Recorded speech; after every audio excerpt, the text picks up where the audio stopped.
Bon, je reçois Marianne Margaté, conseillère départementale de Seine-et-Marne, communiste, et à ce titre, enfin au titre de conseillère départementale, pas de communiste, Oui. membre du conseil d'administration du SDIS, c'est-à-dire du service départemental d'incendie et de secours, c'est-à-dire les sapeurs-pompiers de Seine-et-Marne. Et justement, c'est bien de ça dont on va parler avec Abdellah Chaouch, sapeur-pompier professionnel et secrétaire CGT du SDIS de Seine-et-Marne. Bonjour à vous deux. Bonjour Arthur. Bonjour Arthur. Alors, il n'aura échappé à personne que les sapeurs-pompiers professionnels comme volontaires vont mal pour différentes raisons, parmi lesquelles le manque d'effectifs, le manque d'argent, un manque de reconnaissance du risque encouru, une absence de coordination avec le SAMU, et j'en passe. Et un mouvement social d'importance est en cours depuis le 26 juin, c'est ça, hein, Abdellah, c'est le 26 juin, oui. Et une grande manifestation est prévue le 15 octobre à Paris. Bon, avant de rentrer dans le détail des revendications, il faut bien qu'on comprenne comment fonctionne le SDIS en Seine-et-Marne. Donc, qui le gère et qui le finance, ce SDIS, Marianne? Avant de répondre à cette question, je voulais vraiment, en tout cas, remercier Réverbère de mettre le zoom, là, un éclairage sur ce débat qui a lieu aujourd'hui, parce que en tant qu'élu et en tant que aussi, pour être un peu la voix des concitoyens, on est interpellé sur les camions qui circulent avec en grève, on ressent le malaise des pompiers et on a du mal à savoir pourquoi, avec des revendications qui leur sont propres et en même temps qui recouvrent des champs très larges sur les services publics. Donc je pense que merci au Réverbère de nous permettre cet échange et d'aller un peu plus loin. Je pense que ce sera une rencontre qui éclairera bien l'ensemble des Seine-et-Marnais et d'ailleurs au-delà.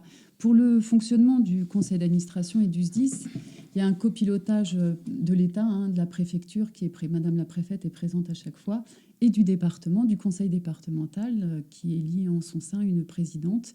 Et nous sommes 18 élus du département, avec des représentants du personnel qui siègent également au CA du SDIS et l'administration. Enfin, 18 élus qui ne siègent pas tout le temps d'ailleurs, parce que c'est un peu le problème qu'on a dans les instances, en tout cas du conseil d'administration auquel je participe régulièrement, c'est qu'on a une forte absence des élus. Voilà. Et c'est souvent nous, l'opposition, qui faisons quorum. Si on partait, l'instance ne pourrait pas se tenir et les décisions ne pourraient pas se prendre. Donc par esprit de responsabilité, on reste, mais pour autant, il faut le dire.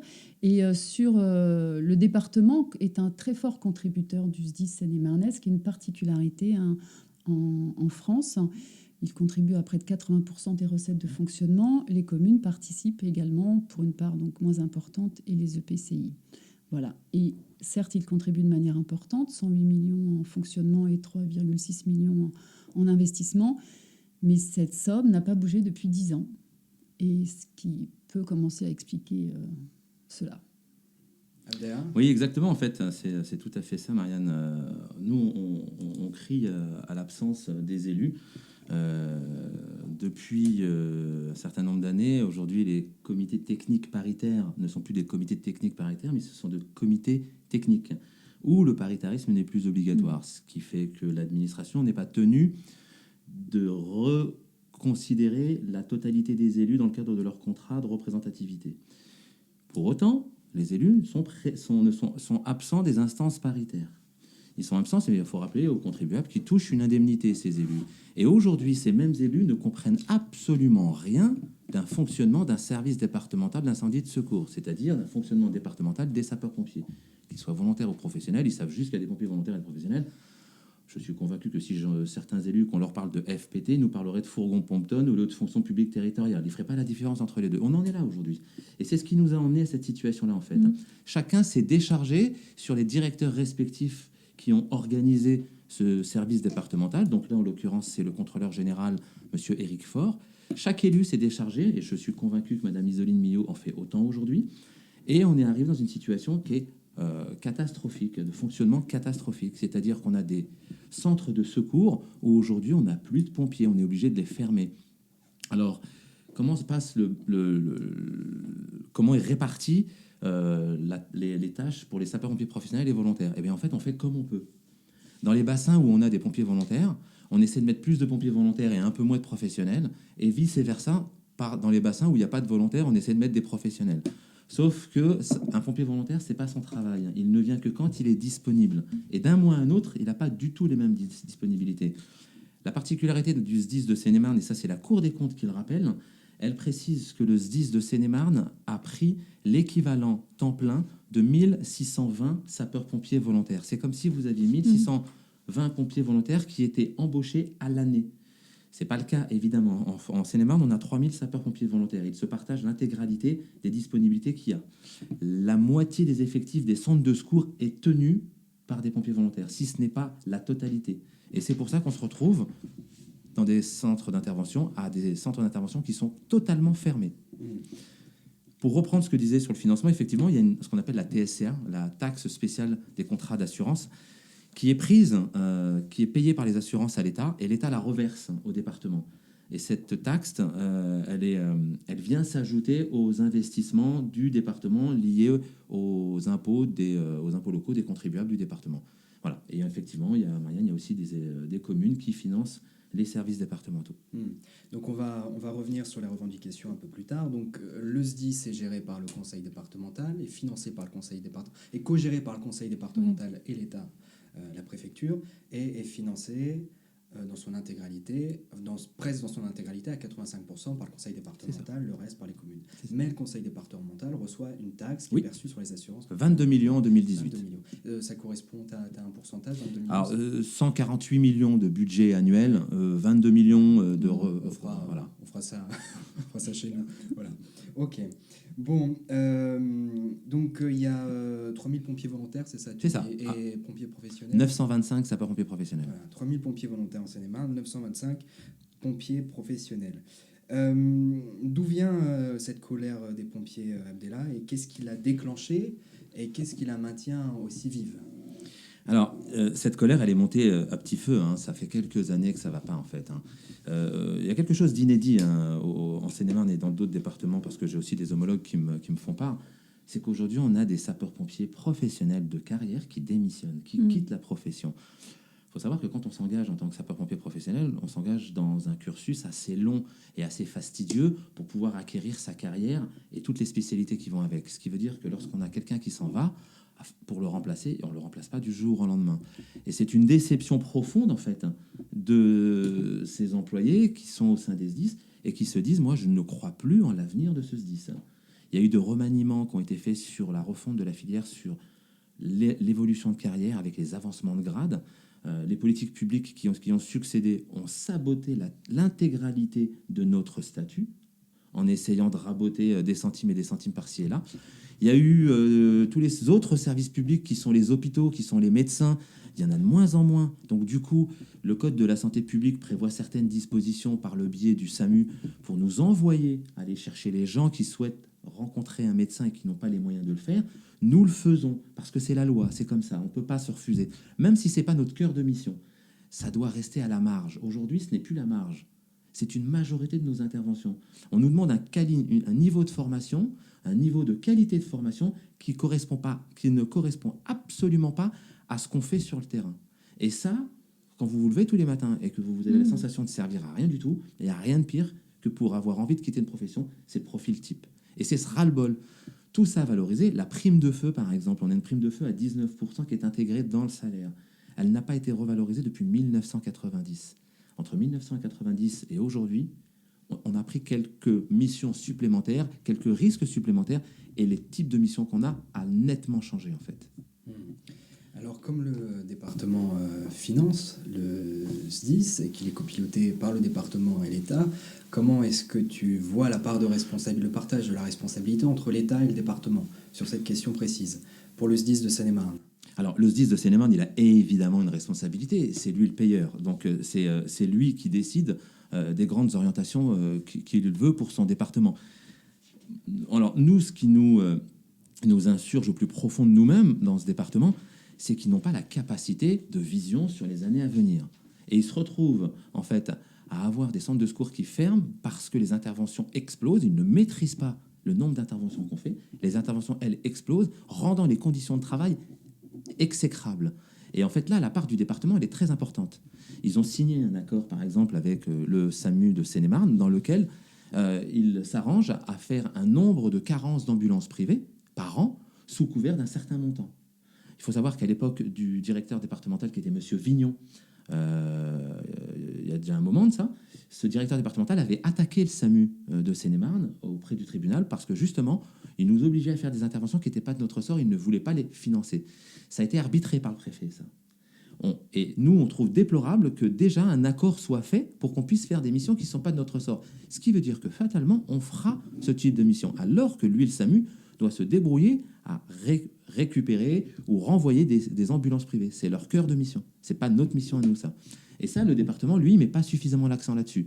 Alors, il y a une politique du département qui est très claire. Si la Cour des comptes dit qu'il y a 1620 sapeurs-pompiers volontaires équivalents temps plein, il y a l'objet du département de Seine-et-Marne qui est sur le podium en France de vouloir remplacer les pompiers professionnels par des pompiers volontaires. Ça, pour nous, c'est très clair. Et ça pose tout un tas de problèmes, notamment le fait que les pompiers volontaires, ce n'est pas reconnu comme un travail. Évidemment, c'est pas reconnu comme un travail, mais surtout quand vous prenez un pompier volontaire et que du jour au lendemain, il décide de plus venir.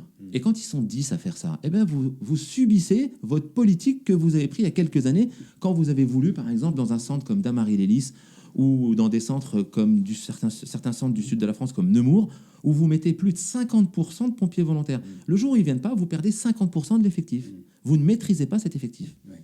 Nemours qui est dans le sud de la Seine-et-Marne, pas de la France. Pardon, Encore. autant pour moi. Sud de la Seine-et-Marne, oui, effectivement. Marianne. Oui, je voulais revenir sur ce que dit Abdellah, sur l'engagement dont tu parlais au début, parce que je pense que c'est ce qui fait le très fort attachement des Français à cette profession, comme à la profession, comme à celle de l'hôpital ou celle des enseignants. Je trouve qu'il y a il y a vraiment un tournant terrible qui a été pris depuis des années. Tous ces métiers qui sont des métiers d'engagement extrêmement forts et extrêmement essentiels à la construction d'un pays, à sa cohésion, à sa solidarité, se trouvent aujourd'hui largement remis en cause, déqualifiés, méprisés en n'ayant en effet aucune revalorisation des primes qui sont pourtant très justifiées. Donc je pense que c'est vraiment ce malaise qui touche ces métiers d'engagement est vraiment terrible pour notre pays. Et je comprends en effet que, hélas, certains aient envie de démissionner et d'autres n'aient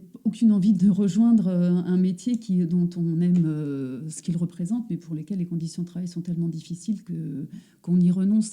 Et ce que tu disais sur le département, je pense qu'en effet, on le voit au conseil départemental, le département, malgré parfois la majorité départementale, malgré le fait qu'il s'insurge de temps en temps, accompagne très clairement un délitement des missions, une confusion des missions quand il s'accorde avec le SAMU de cette manière-là.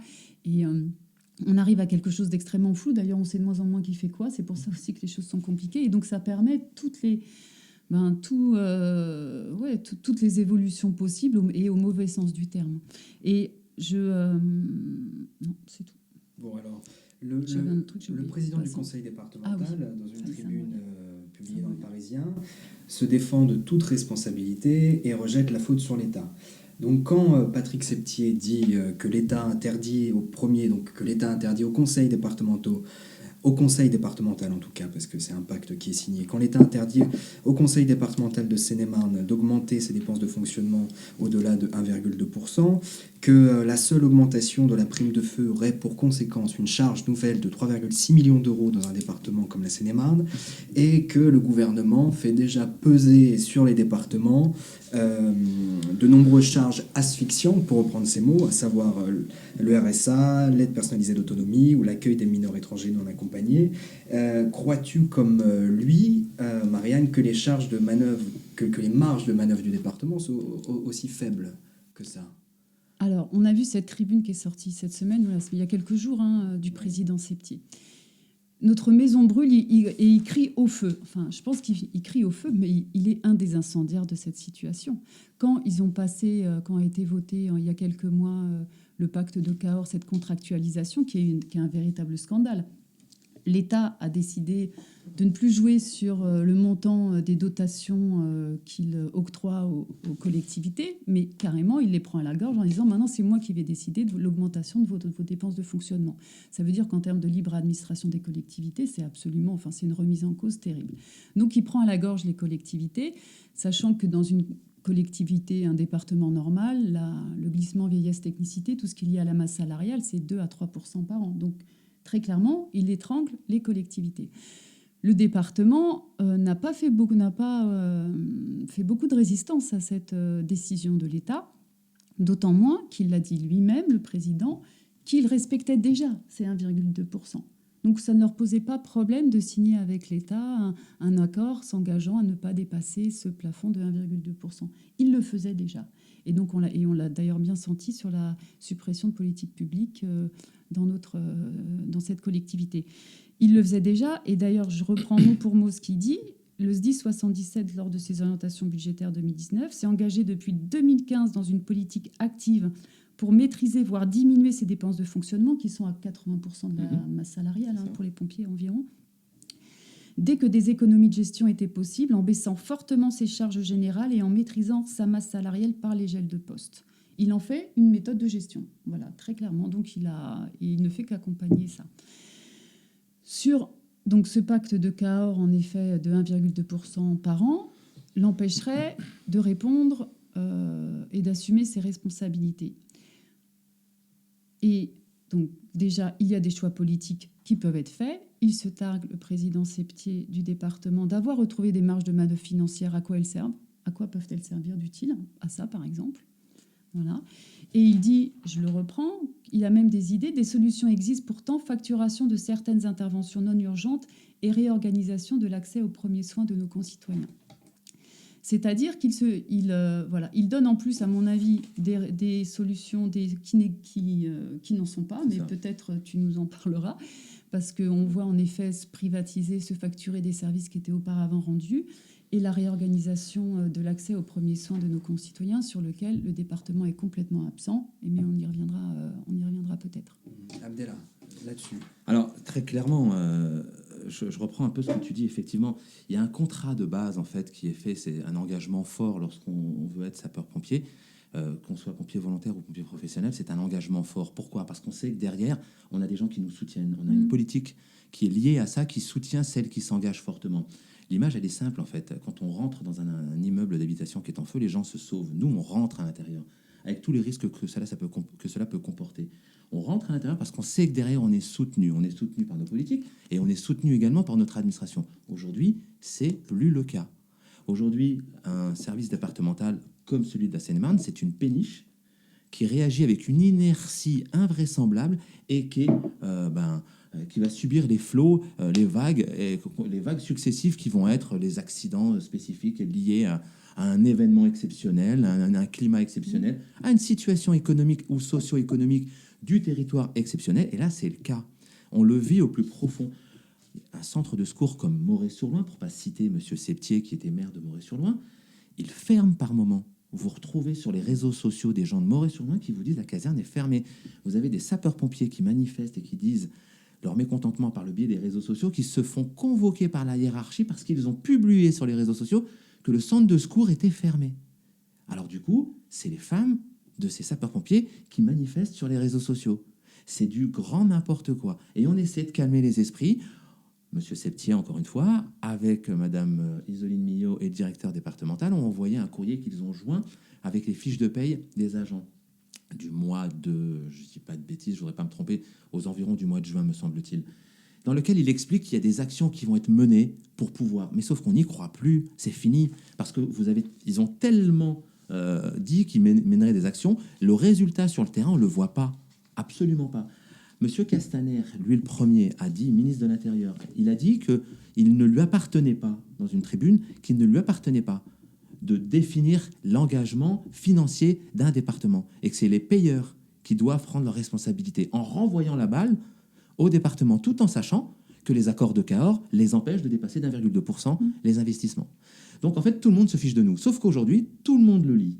Et c'est ce grand ras-le-bol. Une image très simple, on a eu pratiquement, en moins de 5 ans, plus de 500 logements de fonction qui ont été supprimés. On a dit aux sapeurs-pompiers, vous allez vous loger.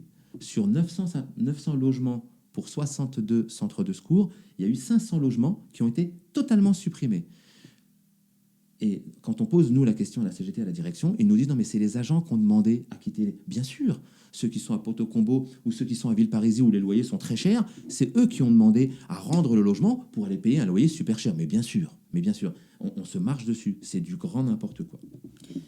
Et d'ailleurs, là-dessus, moi j'ai le témoignage, puisque je suis élue à Mitry-Mory, très clairement, de rapport avec le SDIS, où ils vendent le patrimoine de logement, dans lequel la mairie aujourd'hui ne souhaite pas qu'il soit transformé dans le cadre d'une opération immobilière par d'autres logements, une opération importante. Et on a été en contact avec certains pompiers, parce que les pompiers, ils font partie de la vie de la ville. Ça fait des années qu'ils sont là, leurs enfants, ils vont au collège, leurs femmes, elles travaillent. Voilà, ils sont implantés. Et aujourd'hui, on les met dehors. On les met dehors au prétexte, en effet, que chacun, son rêve, c'est d'accéder à la propriété quelque part un peu plus loin. Mais ils font partie de la ville. Et je pense que cette opération financière est absolument insupportable. Et d'ailleurs, on avait... les élus, tout le monde s'inquiète, les élus, les populations, de voir petit à petit disparaître cette intégration des pompiers dans la ville. On les voit moins. Alors on n'est peut-être pas d'accord d'ailleurs là-dessus, mais simplement un témoignage aussi qui s'est passé au CA du SDIS lorsqu'il s'est agi sur la question d'intervention pour les nids de guêpes. Quand ça a été passé, à un moment donné, c'est passé... Et ça a été retiré par l'administration parce qu'il y a eu une réaction des élus qui dit « Mais nous, les pompiers, ils font partie du paysage du service public. Et soyons très attentifs à ce qu'on continue à les voir comme on voit normalement son postier. Enfin, voilà, ils font partie de notre paysage. Et ne privatisez pas des services qui étaient jusqu'à présent, qu'ils honoraient, essentiels et qui peuvent être encore utiles, sur lesquels ils doivent intervenir. » Mais en effet, cette politique immobilière menée par le SDIS se fait contre les pompiers et contre la vie des pompiers et parfois des communes. Ça, c'est très clair. Très clairement. Et donc justement, Iseline Millot, qui est présidente du SDIS, on l'a pas dit, c'est la présidente du SDIS, elle est conseillère départementale et elle est présidente du SDIS, et elle a annoncé dans un communiqué de presse, il me semble que c'était en septembre ou en juillet, je ne me rappelle plus, que 108 pompiers étaient en train d'être recrutés sur les années 2019-2020, et que ça n'a jamais été fait en 10 ans. Alors qu'est-ce que tu lui réponds ?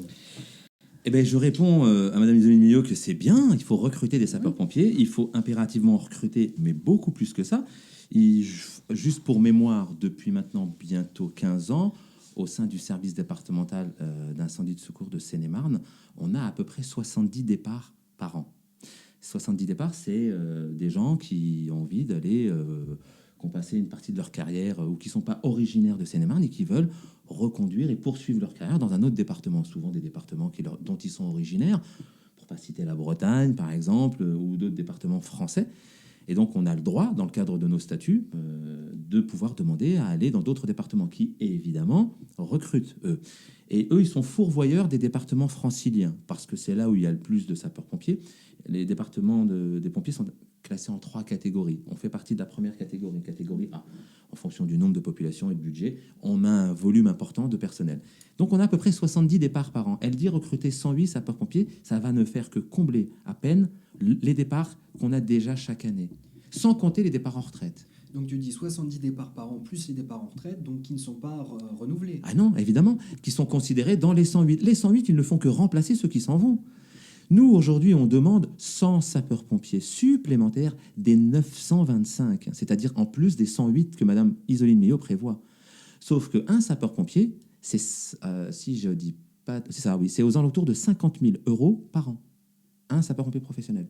Je vous laisse faire le calcul. Comment ça se passe au CA du SDIS, Marianne, toi qui porte une voix différente, est-ce que vous parlez de tout ça ? Est-ce que tu arrives à te faire entendre ? Comment ça se passe ? Je pense, j'essaye de me faire entendre. En tout cas, j'hésite pas. En tout cas, l'intervention, c'est extrêmement verrouillé quand même, le CA du SDIS, il faut le dire. Voilà. Mais bon, après, il faut essayer d'agir là où on est, à la mesure de nos possibilités. Moi, ce que je trouve intéressant, en tout cas, c'est l'intervention des représentants du personnel au SDIS permet de mettre à jour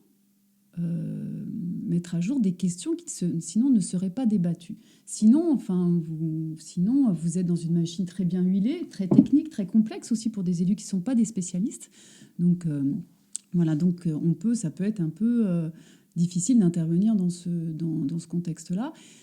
Mais l'intervention, en tout cas des représentants de personnel, et ces derniers temps à multiples reprises, lorsqu'ils ont fait des déclarations préliminaires au début du CA, moi, m'ont permis de dire, mais on ne va pas faire comme s'ils n'avaient rien dit. Ils ont posé des vraies questions sur les conditions de travail, voilà. Donc, il faut s'en saisir et que ça fasse l'objet d'un échange aussi au conseil d'administration. Donc, moi, c'est un peu, c'est un peu cette vigilance que j'essaye de garder et d'avoir au sein du conseil d'administration, parce qu'il y a parfois des grains de sable qui arrivent et qui nous permettent de montrer que tout n'est pas aussi bien géré que ça semble être présenté dans les différents diaporamas. Et là aussi où j'essaye de me saisir de ce qui peut être dit dans ce CA, c'est que lorsque, par exemple, il a été proposé par la préfète de Seine-et-Marne de mener une expérimentation sur le secteur de Chelles pour changer d'hôpital de secteur, parce que la question de l'éloignement, et nous on le vit bien dans notre canton de Mitry-Mory, l'éloignement de nos hôpitaux de secteur, par exemple quand on habite Mitry-Mory, les pompiers amènent à Jossigny, les pompiers disent mais Jossigny c'est loin, enfin, c'est la galère pour eux en termes de temps de transport passé. Pour les habitants, c'est la galère parce qu'il n'y a pas de transport pour rentrer. Enfin, c'est la galère pour plein de monde. Et donc, si on peut travailler sur ces temps de transport dans lesquels on mobilise des équipes de pompiers et c'est une galère pour les habitants, si on peut travailler à aller dans un hôpital le plus proche, même d'un autre département, nous, en tout cas, on y est favorable. Et moi, je me saisis de ces présentations d'expérimentation pour essayer qu'elles soient appliquées dans mon canton de Mitry-Mory.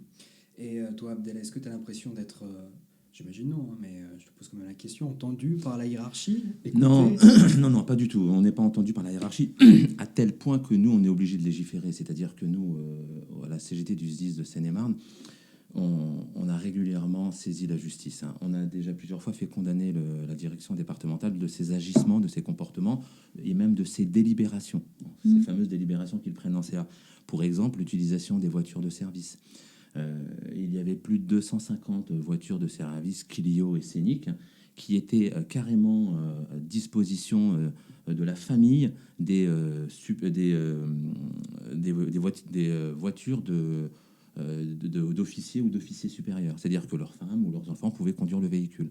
Alors que chez les sapeurs-pompiers, il n'existe pas de voitures de fonction. Ce n'est que des voitures de service. C'est-à-dire elles ne doivent être utilisées qu'à l'occasion du service. C'est un peu comme une ambulance. C'est comme si je rentrais avec l'ambulance chez moi. L'ambulance, elle est faite pour être utilisée pour le service. C'est pareil pour la Clio. Elle a les mêmes caractères. Eh ben non. Ils ont attribué des voitures à tout le monde. Voilà. Ça, c'est de l'argent foutu en l'air. Ça, c'est très clairement de l'argent qui ne doit pas être dépensé parce que c'est de l'argent du contribuable. Ils ont acquis des habitations qu'ils n'arrivent plus à vendre. Ils ont des habitations. Il faut rappeler que le SDIS de Seine-et-Marne n'est pas bailleur. Il n'a pas vocation à être bailleur, et c'est le Code général des collectivités territoriales qui détermine ses missions. Ce dont pourquoi il peut dépenser l'argent du contribuable. Et là, en l'occurrence, c'est pareil. Ils ont acquis des immeubles. Évidemment, ils ne savent pas les gérer. Ensuite, on a des problèmes de gestion, on a des problèmes de logement, on a des problèmes d'insalubrité dans certains logements, des problèmes où on demande au personnel qui habite dans ces logements de nettoyer les parties communes des logements, alors qu'il leur est attribué par nécessité de service. Alors, c'est du grand n'importe quoi. On n'est pas du tout entendu par ce SDIS. Et être syndicaliste CGT chez les pompiers, ça se passe comment? Ah, ça se passe pas toujours très très bien. J'ai déjà fait l'objet de quelques sanctions. Si vous faites un petit pas sur le côté, ils vous rappellent à l'ordre. C'est le jeu. On en prend acte. Et c'est pour ça qu'à la CGT du SDIS de Seine-et-Marne, on a décidé de manière unanime de ne pas participer au-delà des interventions qui sont celles définies par la réglementation, c'est-à-dire des instances paritaires. On ne participe à aucun groupe de travail parce qu'on n'a pas à élaborer quelque chose qui, pour nous, nous ne sommes pas à l'élaboration. On est en France, on n'est pas en co-gestion, on n'est pas en Allemagne. Les syndicats n'émettent qu'un avis aux instances paritaires, donc il n'est pas question que nous soyons à l'élaboration. Par contre, rassurez-vous, on est là et on veille au grain. Bon, il faut aussi avoir en tête donc, qu'au manque de moyens du SDIS s'ajoute le fait que la Seine-et-Marne est un territoire qui est extrêmement fragile en termes de présence médicale, en termes de services publics en règle générale. Et tout ça est lié finalement également, ça forme un tout. Marianne, comment est-ce que tu analyses ce sombre tableau des services publics en Seine-et-Marne? Alors, on est tous à constater au niveau, dans notre vie privée d'ailleurs, là où on habite, et puis quand on regarde le visage du département, cette disparition de services publics, on la constate tous. Que ce soit les bureaux de poste, les commissariats qui se regroupent, les trésoreries qui ferment, enfin voilà. Tout un tas de disparitions de services publics, et je dirais qu'en plus, quand il ne reste plus rien, la seule chose qui est quand il ne reste plus rien, il reste quand même les urgences, les pompiers et la mairie. Et évidemment, tous trois sous forte tension. Et pour les urgences et les pompiers, on est sur des questions vitales, donc avec une tension là particulière. Et d'ailleurs, deux professions, enfin des professions qui sont elles-mêmes en mobilisation extrêmement tendue depuis plusieurs mois. Parce qu'elles subissent toutes deux des tensions très fortes sur la manière dont elles sont gérées, sur les fermetures de lits, le manque de postes, le manque de reconnaissance, sur la mise en danger en fait que ça porte aussi pour les populations, qu'elles ne puissent pas faire leur travail correctement. Donc il y a un tableau sombre des services publics. En plus, on est un département qui est en fort développement, 13 000 nouveaux habitants par an, beaucoup de familles, un vieillissement de la population, beaucoup de routes très engorgées, des secteurs stratégiques, je pense, en termes de regroupement, parce qu'au-delà des habitants, il y a par exemple Marne-la-Vallée, village nature, on a des grandes zones industrielles, il y a l'aéroport de Roissy, enfin on est un secteur, au-delà des habitants, qui brassent des activités qui sont quand même extrêmement importantes. Donc cette forte tension qui est rajoutée et qui rend assez peu optimiste sur la manière dont on va assurer des services publics avec un tel développement, sachant que les services publics aujourd'hui sont largement moribonds. Sur les questions de santé, plus particulièrement, le département a fait voter hier en Assemblée une politique départementale d'attractivité pour les professionnels de santé qui est, à mon avis, une vraie fumisterie, quoi. Une politique au rabais. Aujourd'hui, on le fait le constat, la Seine-et-Marne, elle a vraiment, c'est les signaux d'alarme les plus importants. Elle est l'avant-dernier département en nombre de médecins généralistes par habitant. L'avant-dernier. Il faudrait qu'il y ait 70 à 90 installations par an de médecins. Il n'y en a que 40. C'est une catastrophe. Voilà. On est sur une question de catastrophe sanitaire dans notre département, d'accès aux soins de premier secours. Donc j'imagine évidemment toutes les répercussions que ça a sur les pompiers, sur les urgences, que d'avoir une telle pénurie de médecins au niveau local. Pour faire face à une telle situation, la réponse du département, c'est marketing territorial et trouver des locaux. Les locaux, tout le monde en trouve, tout le monde sait en trouver. Les élus locaux savent parfaitement se débrouiller. Voilà, c'est pas un problème de locaux. C'est un problème de renverser cette tendance lourde aujourd'hui sur laquelle le département, la majorité, renonce à agir très clairement, renonce à se doter d'une politique ambitieuse et volontariste en termes de médecins généralistes. Et moi, je pense qu'il n'y a pas de fatalité. Et en tout cas, moi, j'ai fait la proposition hier qui, manifestement, n'a pas été retenue, mais pour autant a fait débat. Par exemple, d'un département géré par la droite, en plus, qui a créé un centre départemental de santé. Donc, il salarie les médecins et il les installe là où dans les territoires qui en sont dépourvus. Il a Saône-et-Loire, ça fait 2 ans qu'elle mène cette politique, le département de la Saône-et-Loire. Elle a embauché 30 médecins, elle a créé 5 centres de santé et elle compte créer 45 annexes. Voilà, c'est clair, c'est immédiat, c'est équilibré financièrement, c'est une vraie politique de volontariste en termes de santé. Et je pense que ça aussi, ça ferait du bien aux pompiers de savoir qu'à côté, quand il y a une médecine de proximité, on fait moins appel aux pompiers. C'est totalement vrai, Marianne, c'est totalement vrai, parce qu'en fait, c'est exactement cette situation qui emmène à ce que les sapeurs-pompiers et les infirmiers ou les médecins aux urgences se font agresser. C'est-à-dire qu'on a une société qui est complètement laissée à l'abandon. Et lorsqu'elle doit intervenir, lorsqu'un service doit intervenir, c'est toujours le dernier service qui intervient, c'est-à-dire soit les sapeurs-pompiers, soit le service d'urgence, soit la police. Et donc les agressions, elles montent en flèche. On n'a plus tous les intermédiaires qu'il y avait avant. On n'a plus tous les médecins de proximité qui étaient là pour parer à la petite grippe. Aujourd'hui, il faut savoir qu'une personne, lorsqu'elle veut voir un médecin, elle appelle son médecin traitant. Il n'est pas là. Elle appelle SOS médecin. SOS médecin lui dit « Je ne viens pas dans la cité » ou « Je ne viens pas où il y a 5 heures ou 6 heures d'attente. Oh, » Je ne peux pas attendre, j'ai trop mal au ventre. Mais ça ne nécessite pas pour autant d'appeler les pompiers. Qu'est-ce qu'ils font? Ils appellent le 15 pour lui demander où est-ce qu'il y a un médecin le plus proche. Le 15 veut bien lui envoyer une ambulance privée. L'ambulance privée, elle dit « Moi, j'y vais pas dans cette zone-là. » Parce qu'il y a bon nombre de gens qui ne payent pas, qui n'ont pas de mutuelle, ou qui n'ont pas de sécurité sociale, ou ils n'ont pas de sécurité sociale à jour, tout simplement. Donc, qu'est-ce qu'ils font? Ils n'y vont pas. On envoie qui? On envoie les pompiers. Sauf entre le moment où elle a décidé de voir le médecin, cette personne-là, et le moment où les pompiers sont là, il s'est passé 3-4 heures. Il faut comprendre que quand nous, on arrive à cette situation-là, nous, on lui dit très clairement que ce n'est pas notre travail. Elle le ressent peut-être aussi par la lassitude de notre attitude, ce que je peux comprendre, mais pour autant, elle est excédée. Et là, surviennent les agressions. Le ministère de l'Intérieur n'a trouvé ni n'a pas trouvé mieux que de nous dire qu'il faut mettre des caméras sur le torse. Embarqué, ouais, Mais c'est très bien ça, mettre des caméras, déjà qu'on rentre dans l'intimité des gens et on va leur dire on va vous filmer dans votre intimité la plus profonde. Vous imaginez comment ça va détendre l'atmosphère, ça aussi. Bon, le constat est relativement sombre. Hein.